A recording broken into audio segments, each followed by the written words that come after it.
Sa isang gusaling ito sa Barangay Tigato, Buhangin District, Davao City, nakita ang isang babaeng ginahaso mano. Ayon sa saksi na si Jaime Villamil, agad nilang pinuntahan ng gusali nang may marinig silang babaeng humihingi ng saklolo. Doon niya nakita ang isang babaeng wala ng saplot at may saksak sa tiyan. Nakita rin niya ang isang lalaking nakasuot lang ng puting t-shirt na agad tumakbo sa sagingan. Mukaw ko sa mga silingan, karong ma-rescue na mo. Karon wala man tuyok mi dito, nidagan ang kuwan katong lalaki.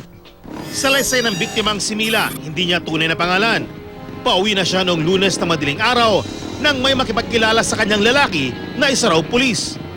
Pinangakuan daw siyang may hatid siya sa kanilang bahay.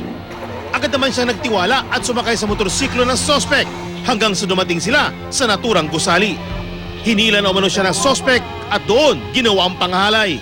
Ang ingon siya, kung di ka musunod sa akong gusto, kung di ka magpagamit, patyon ta ka may baril ako dyan. Ang ingon niya, ihulog ti ka sa bangil, walay pakialam ang mga kapitbahay dire kay kaliwat daw niya.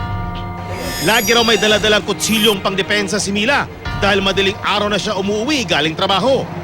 Nagamit niya ito para saksakin ng suspect. Pero nakaganti pa ng saksak ang suspect. Dinala naman agad si Mila sa ospital. Kinuha ko yung kutsilyo ko, tinago ko dito.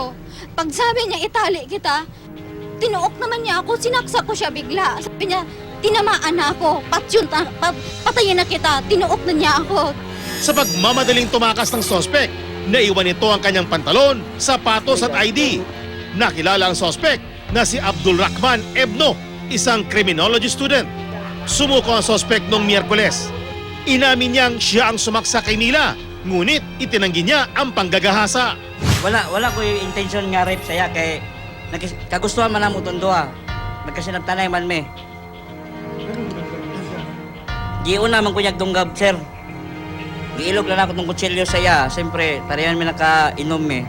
Siguro intention niya atong kwarta nako nga 18,000 nadala nako.